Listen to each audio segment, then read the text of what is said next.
Queridos, boa noite. Tô falando baixo a vocês porque eu não posso falar muito alto.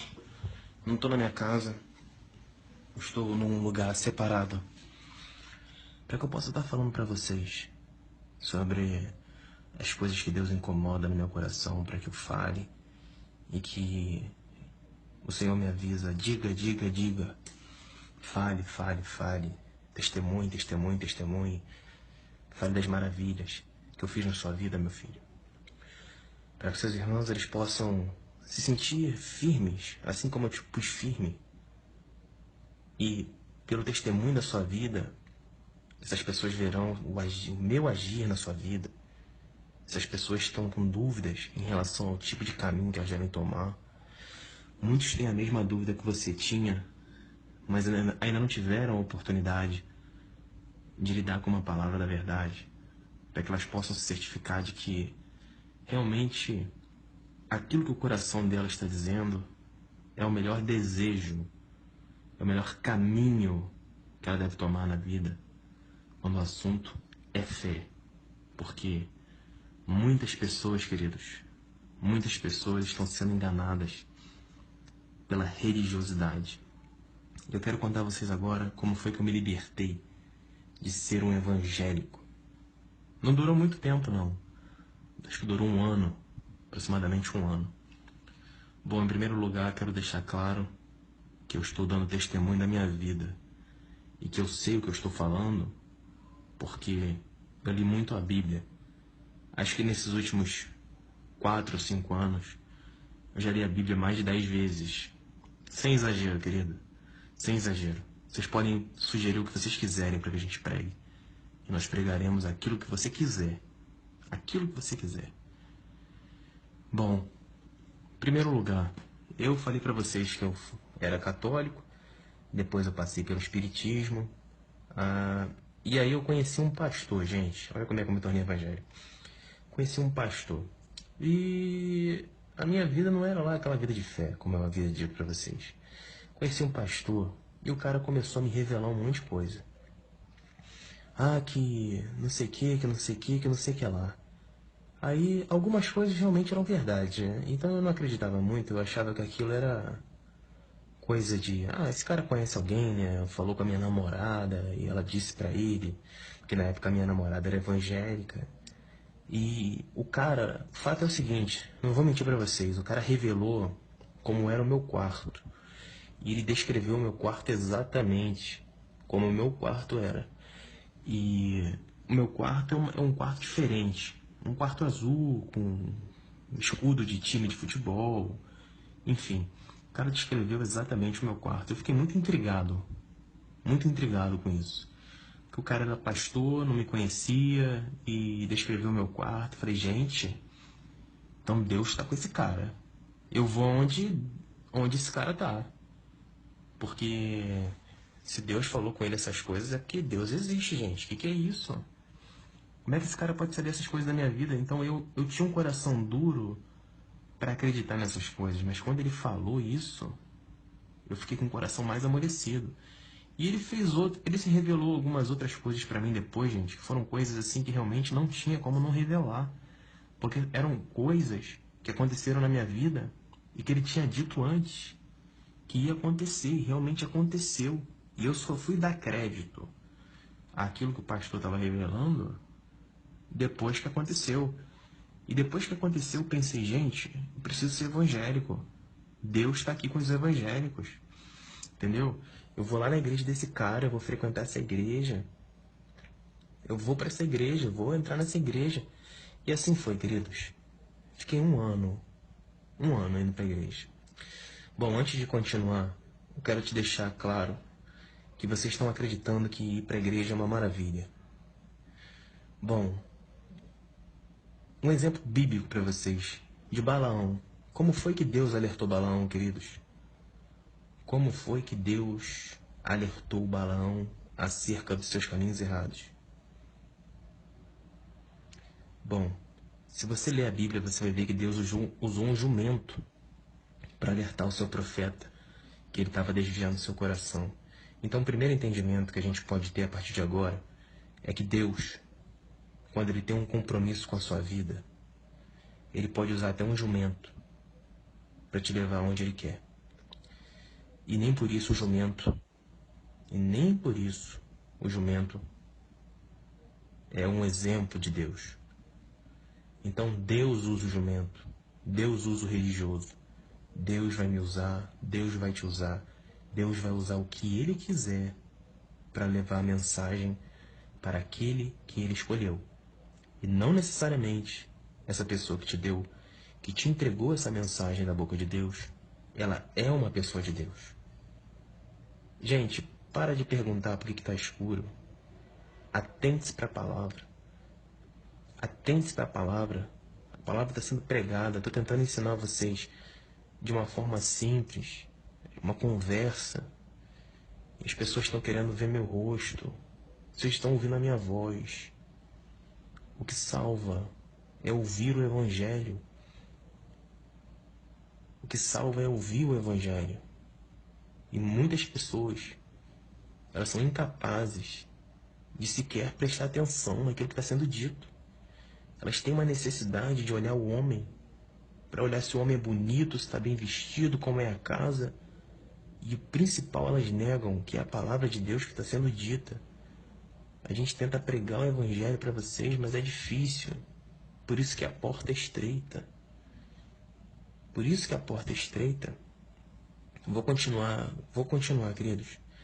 E aí eu fiquei nessa igreja e eu via que nessa igreja as pessoas simplesmente repetiam os mesmos versículos. Era sempre a leitura do Salmo 23, Salmo 91, muita brincadeira, muita piadinha, muita mentira. E eu ficava olhando aquilo e falava, gente, tudo bem, esse homem me revelou essas coisas. Eu sinto Deus no meu coração, eu sinto que eu tenho um propósito com Deus, mas eu não estou gostando de estar aqui dentro dessa igreja. Eu não estou gostando dessa igreja. Irmãos, o rapaz falava assim, ó. Oh, de caramassu, bejebalacalamadaias. Oh, e eu ficava assim, gente, queridos, de Jesus é testemunho do que eu estou falando. Que o Senhor leve minha alma se for mentira. Tinha um cara que ficava assim, ó. E eu ficava assustado com o que eu via. Porque eu me sentia muito incomodado. Eu sabia que aquilo não provinha de Deus. Eu pensava, gente, eu cutucava, hoje é minha esposa, na época era minha namorada. Eu falava, meu amor, olha só, Deus não está aqui dentro não, porque isso não provém de Deus. Isso está me incomodando, está me deixando angustiado. E Deus não é angústia. Deus não é angústia. E aí toda semana, durante um ano, as palavras que eram lidas toda semana era Salmo 23, o Senhor é meu pastor e nada me faltará. Aí o irmãozinho levantava, ia lá na frente e lia o Salmo 91. Aquele que habita no esconderijo do Altíssimo, a sombra do Onipotente descansará. Eu vou te dizer como é que era. Era assim, ó. O pastor pegava o microfone e falava, irmão, e agora nós vamos dar oportunidade para os membros da igreja, não sei o que lá. E aí o irmãozinho ia lá na frente, a paz do Senhor, amados, paz do Senhor, igreja, eu agradeço a oportunidade em nome de Jesus. Aí falava assim, eu estava ali sentada e o Senhor me incomodou com uma palavra, e eu abri a sua palavra, e a palavra do Senhor era essa, o Senhor é meu pastor e nada me faltará. Eu agradeço a oportunidade em nome de Jesus. Eu falava, gente do céu, Deus está dando oportunidade para essa boca ser aberta, para ela falar, e a pessoa chega ali, dá uma lida numa frase, não entende nem o que está falando, e acha que aquilo ali é uma oportunidade. Essa pessoa está cega, essa pessoa não está tendo dimensão da oportunidade que Deus está dando para ela evangelizar aquelas almas que estão ali dentro. Queridos, e foi assim durante um ano. Eram sempre as mesmas pessoas, sempre as mesmas leituras bíblicas, as pessoas fofoqueiras, mentirosas. Gente, vocês não fazem ideia de quanta mentira e quanta fofoca tem nesses lugares. Muita mentira, muita fofoca. Pessoas querendo ir para a igreja sede. A igreja sede é uma igreja grande, a maior de todas, a matriz. Eu era da Assembleia de Deus, queridos. Se vocês querem saber, eu estou dizendo logo. Eu era da Assembleia de Deus. Então eu era da Assembleia de Deus, E eu via essas coisas e quando passava a maquininha da Cielo, o dízimo, querido, na minha igreja tinha maquininha de cartão de crédito. Gente do céu, eu fiquei apavorado com aquilo. Eu fiquei extremamente apavorado com aquilo. Então eu ia pro culto e eu pensava assim, gente, eu vou pra igreja por causa de Jesus, porque eu não aguento mais aquele lugar. Aquelas pessoas mentirosas, fingindo falar coisas que não são de Deus, que eu sinto que não é de Deus, cobrando dinheiro dos outros com cartão. Meu Deus do céu, eu não aguento mais. Queridos, e foi assim durante um ano, até o dia que eu chegou no meu limite. E eu poderia contar pra vocês mais de 200 histórias, mais de 500 histórias. Mas eu só quero dizer pra vocês o seguinte, eu vou tentar resumir esse vídeo aqui em 1 minuto. Se você sente no seu coração que aquele lugar ali não é pra você estar, ouça a voz de Deus no seu coração. Sai desse lugar. Depois eu fui lendo o Evangelho, queridos, e eu fui entendendo que Deus não habita em templos feitos por mãos humanas e que Deus habita dentro de nós. Porque quando eu tinha a oportunidade de pregar a verdade lá na frente, eu queria que aquela igreja saísse dali de dentro e que ela tomasse todo o bairro, que cada membro daquela igreja, ele fosse a igreja no bairro, para que a gente pudesse ter um ato evangelístico em todo o bairro. E assim nós formássemos pequenas cédulas vivas, onde eu te evangelizo e você evangeliza o próximo, e o próximo evangeliza o outro. Efeito dominó. Mas não era isso que acontecia. O evangelho, ele dentro da igreja evangélica, ele nasceu para ser enclausurado entre 4 paredes. Entre 4 paredes que Deus disse que não habita. Jesus ia, os discípulos iam por todo mundo. Jesus falou, ide por todo mundo e pregai o evangelho a toda criatura. Jesus não disse enclausurar o evangelho dentro de 4 paredes. E era muito cômodo, é muito cômodo, você ficar sentado enquanto alguém fala de Deus para você. Mas os verdadeiros de Cristo, como diz Efésios 6, eles preparam seus pés na preparação do evangelho, querido. Eles têm o zelo, cuidado, o carinho, o amor de pregar o evangelho para o próximo. Porque isso faz parte da armadura de Deus, o qual Deus disse que nós deveríamos nos revestir para que possássemos estar firmes contra as astutas ciladas do diabo. Por isso que muitos de vocês não estão firmes. Por isso que o diabo bate e derruba. E não há quem te levante. Não há quem te levante. Porque é básico. Revestivos de toda a armadura de Deus, essa foi a ordem de Deus, não sei o que estou falando. E pregar o evangelho faz parte da armadura de Deus. Conhecer a palavra é o capacete da salvação, porque é ele que vai te dar discernimento para você saber interpretar determinada situação, se aquilo é errado ou se aquilo é certo. Então você vê um pobre e você pensa, bom, pelo menos estou te falando o que acontece comigo quando eu vejo um pobre na rua. Quando eu vejo um pobre na rua eu penso assim, bom, Mateus 25 me ensina que o mendigo das ruas é Jesus. Tiago 1,27 me ensina que o pobre e o necessitado devem ser ajudados. Então eu vou ajudar esse pobre, porque a palavra de Deus ensina isso e eu creio na palavra de Deus. Entendeu, querido, como funciona a questão? É muito cômodo pra gente, a gente sentar num banco de igreja, ir no automático, se encher de religiosidade, encher o nosso coração de religiosidade. Ainda que você vá para a igreja por amor a Deus, por amor a Cristo, eu não estou dizendo para você que eu não acredito em você. Eu não estou dizendo isso. Eu tenho certeza que você vai para a igreja por amor a Jesus. Mas eu quero te dizer que se você vai para a igreja por amor a Jesus, querido, faça o seguinte, sai dessa igreja. Seja a igreja. Seja a igreja, querido. Porque Jesus foi a igreja. Os apóstolos foram a igreja. Quando você vê, aonde foi que Jesus edificou a igreja? Sobre Pedro. Pedro era o quê? Ele era morto? Ele era vivo? Ele era uma igreja de pedra? Não, ele era vivo. Ele é igualzinho a mim, é igualzinho a você. Perceba que quando a gente chama Jesus, o Senhor, ele abre uma porta na nossa vida. Nesse momento eu estou falando para 322 pessoas. É como se eu estivesse dentro de um templo. pregando para 322 pessoas. Estou pregando para 322 almas. Percebe, querido? Quando a gente quer ser igreja, o Senhor abre portas para a gente ser igreja. Então eu não sou igreja apenas por aqui, eu sou igreja na minha vida. Eu quero tudo, eu só não quero enclausurar o evangelho entre quatro paredes. Porque você vê servos que têm ouvido para ouvir e não ouvem. Porque o evangelho é pregado, mas eles não guardam a palavra nos seus corações.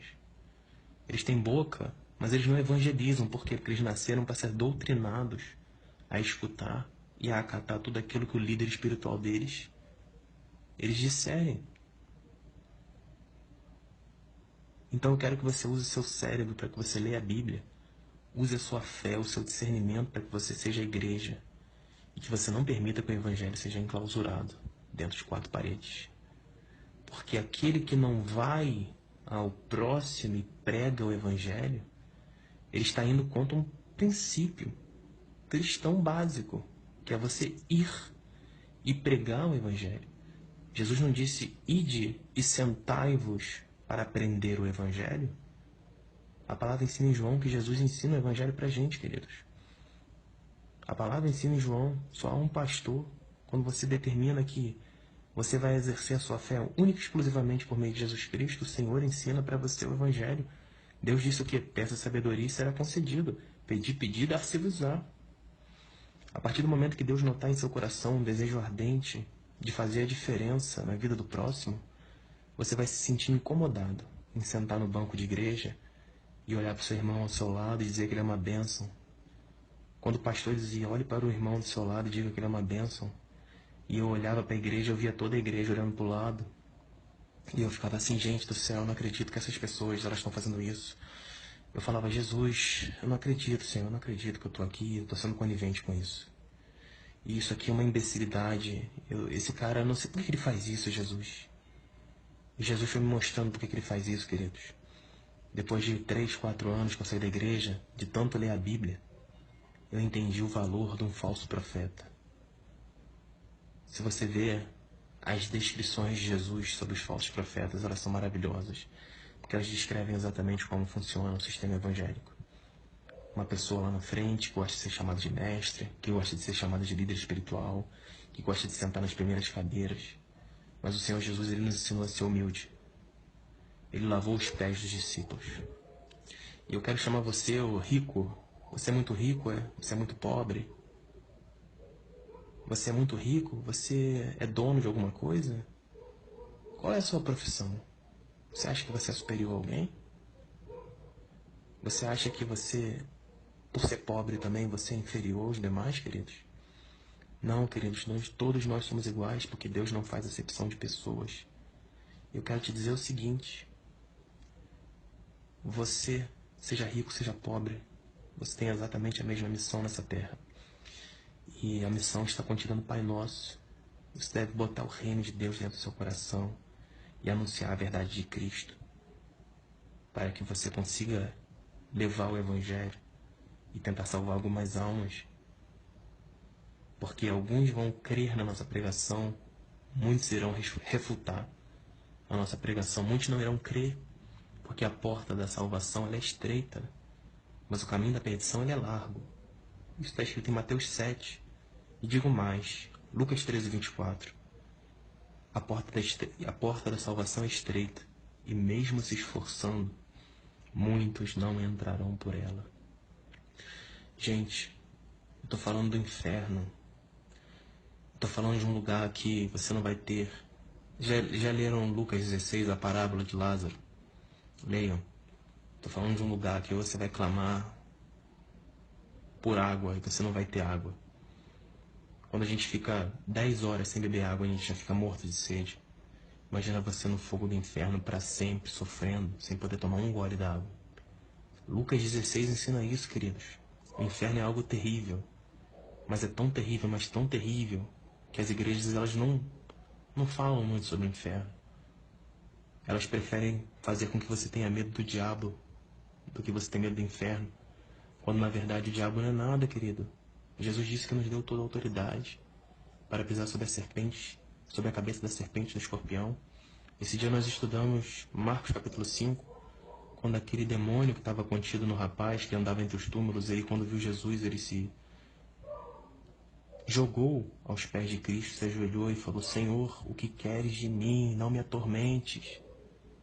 Então Jesus, ele é o Rei dos Reis e Senhor do Senhor e Senhor dos Senhores.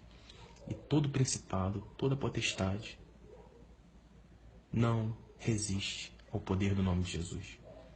Não é para ter medo do diabo.